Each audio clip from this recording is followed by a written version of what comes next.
vous dire la vérité. Personne ne m'avait prévenu de ce qui allait m'arriver.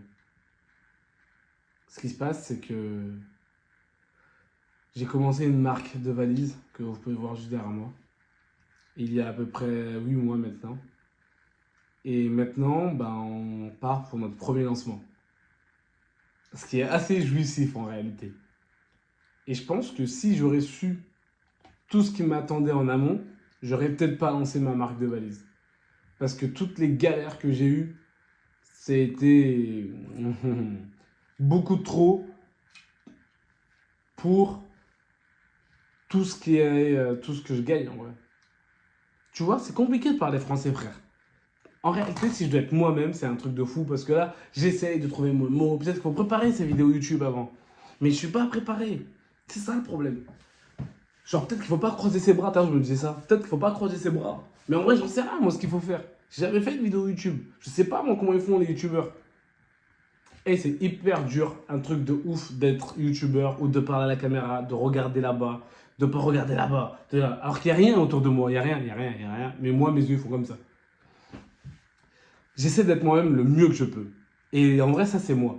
Mais dès que je parle à la caméra, j'ai l'impression que je dois me donner un sorte de genre de mec qui parle rien, mais tout. Puis,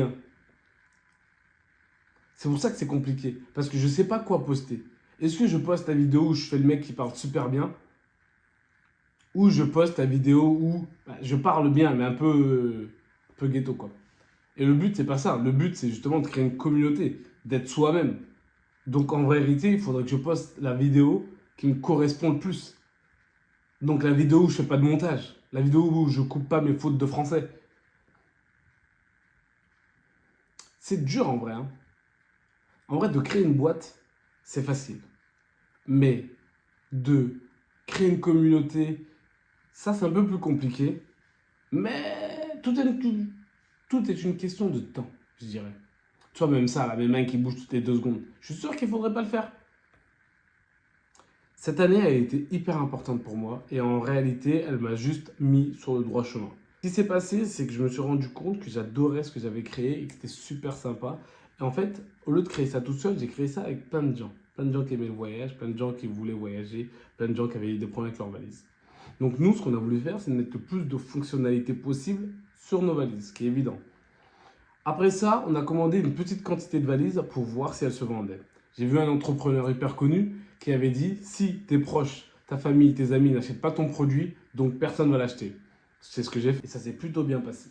Après, j'ai recommandé un stock pour voir si mon entourage de mon entourage allait acheter. Ça s'est bien passé aussi, même si ça a pris un peu plus de temps en vérité. Et puis là, truc de fou, on fait notre premier lancement pour le mois de décembre avant les fêtes. Mon entreprise, elle se passe du tonnerre. En tout cas, pour moi, dans ma tête, ça va. Ça prend du temps, mais ça marche. Qu'est-ce qu'il y a eu cette année? J'ai eu un gosse, j'ai eu un enfant, je suis trop content, je suis parent, je suis papa. C'est génial. Vous savez ce que ça vous apprend à un gosse? Déjà, la patience. De ouf, de ouf, de ouf. Mais le business aussi, ça vous apprend la patience. Qu'est-ce que ça vous apprend d'autre? Puis la joie, en vrai, la joie et l'amour. Qu'est-ce que tu peux aimer un être autant? Comment tu peux aimer quelqu'un autant? Moi, ce que je disais tout le temps quand il est né, mon fils, c'est que ce qui m'impressionnait, c'est que j'avais l'impression que quand il est né, je l'ai aimé à 100%. Genre, il est né, je ne le connais pas, et je l'ai aimé à 100% direct. Mais le truc fou qui se passe, c'est que plus le temps passe, et en fait, plus ce 100% augmente. Genre 110, 120, 3000, 4000. En fait, ça fait que augmenter. L'amour que je ressens pour mon enfant ne fait que augmenter. Et c'est quelque chose que je trouve hyper intéressant. Tu vois, normalement, ça devrait aller de 1, 2, 3 jusqu'à 100% peut-être. Enfin, c'est ce que je voyais ça comme ça. Et ça s'arrêtait à 100% histoire de... ouais, tu l'aimes au max. Mais en fait, il n'y a pas de max. L'amour, c'est pas quelque chose qu'on peut échelonner. T'aimes à la folie, et ça s'arrête jamais. Et c'est ce que je ressens avec mon enfant. Et ça, c'est cool. Donc, on a eu un appart. Ah oui, j'ai eu un appart aussi, enfin. J'ai un appart, j'ai un travail. C'est la première fois que je travaille autant de toute ma vie, les gars. Sachez ça. Parce que je crée une boîte dans le voyage, je crée une valise. Parce que j'aime voyager en réalité. Genre, j'ai travaillé énormément dans plein de secteurs, mais jamais assez longtemps, car ça me servait juste à repartir en voyage. Je revenais en France, je travaillais peut-être 6 mois et je repartais en voyage. Je faisais des économies et bye. Et je partais 1 an en voyage. Et ça m'arrivait de travailler la plupart du temps dans mes voyages pour justement investir dans mon voyage et pouvoir kiffer ma life plus et plus et plus. Et voilà, donc ouais, j'ai jamais travaillé longtemps, mais là, ça fait déjà 1 an que je travaille pour une société. Et je comprends juste quelque chose, c'est que c'est peut-être pas fait pour moi le salariat, hein. C'est peut-être pour ça que j'ai jamais travaillé autant. Vous faites quoi dans la vie et qu'est-ce que vous aimeriez faire en réalité? Parce que faut savoir quelque chose, c'est que c'est super dur de trouver ce que tu as réellement envie de faire. En tout cas, pour moi, ça a été hyper dur. Je pense que 18 ans, qu'on te dise qu'est-ce que tu veux faire, eh ben, c'est trop tôt, c'est trop jeune. Parce que tu dois quand même faire des études. Donc tu te spécialises. Ou tu vas en général, mais en réalité, tu peux finir avec un bac ou une licence tellement large qu'elle ne te sert pas à grand-chose. Ou te spécialiser par exemple en mécanique et te rendre compte 3 ans après qu'en fait, non, ça ne te plaît pas. Donc 18 ans, c'est hyper tôt.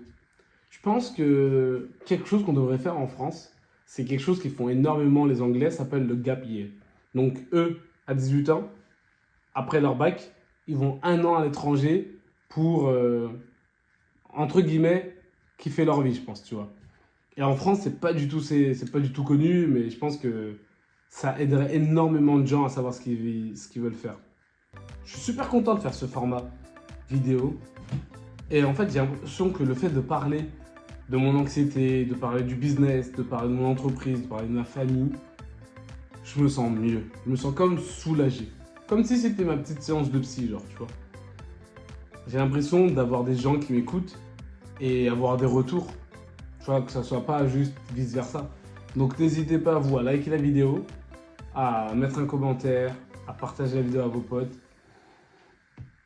Et surtout, soyez prêts pour le lancement parce que on commence aujourd'hui, mais en réalité, on va aller tellement loin.